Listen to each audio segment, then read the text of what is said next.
চলুন আজ শ্রাবণের শুক্রবার আর আজকে একটু ঘুরে আসি জয়রামপুর মন্দিরে। আজকে বাবার মাথায় একটু জল ঢালবো, হঠাৎ করে মন করলো কাল রাতে। তো সকালবেলায় বেরিয়ে পড়েছি, কিন্তু বেরোবার আগেই দেখছি ভোর থেকে কি বৃষ্টি।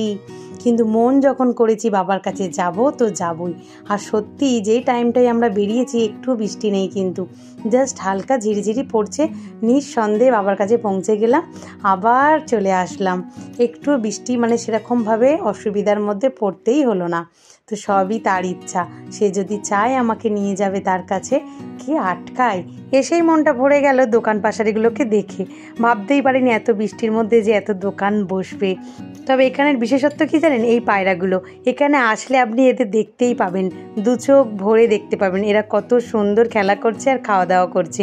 সত্যি দেখলেই মনটা জুড়িয়ে যায়। পশু পাখি তো সবাই ভালোবাসি আমরা, তাই না? এবার সোজা চলে যাচ্ছে আমি বাবার পুকুরে, একটু মাথায় জল ঠেকিয়ে আর পা হাত পাটা ধুয়ে এসে তারপরেই প্রদক্ষিণ করে মন্দিরে উঠবো। তো চলুন আগে যাই। তো বাবার পুকুরের কাছে দেখি এই ষাঁড়টা বসে আছে। তো এই বাবার ষাঁড়টা নারায়ণ, এনার সাথে একটা ছবি তুলে নিলাম। তারপরেই চলে যাচ্ছি আমি বাবার কাছে। তবে প্রসাদের ডালা কিন্তু এখানে খুব সহজেই পাওয়া যাচ্ছে, যা আপনি যে দামে নিতে পারেন, 20 টাকা, 15 টাকা, 30 টাকা, 40 টাকা, যেমন যার দরকার প্রয়োজন সেই মতো আপনি এই পাশ থেকে প্রসাদও নিয়ে নিতে পারেন। প্রসাদের ডালায় বাতাসা রয়েছে, আর এছাড়া আপনি সন্দেশ মনে করলে কিনে আনতে পারেন। তবে ফুলও রয়েছে, সব রকম ব্যবস্থা রয়েছে। আমি এবারে প্রদক্ষিণ করে নিলাম 3 বার মন্দিরটা, তারপরেই মন্দিরে প্রবেশ করেছি। টুকটাক ভিড় আজও হয়েছে। মন্দিরটা যে কি সুন্দর লাগছে দেখুন, রঙে রঙেও মনটা ভরে গেল।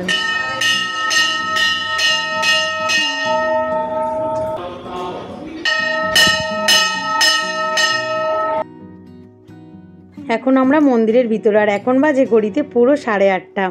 মন্দিরের ভিতরটাও দেখছি আমি, এত সুন্দর লাগছে।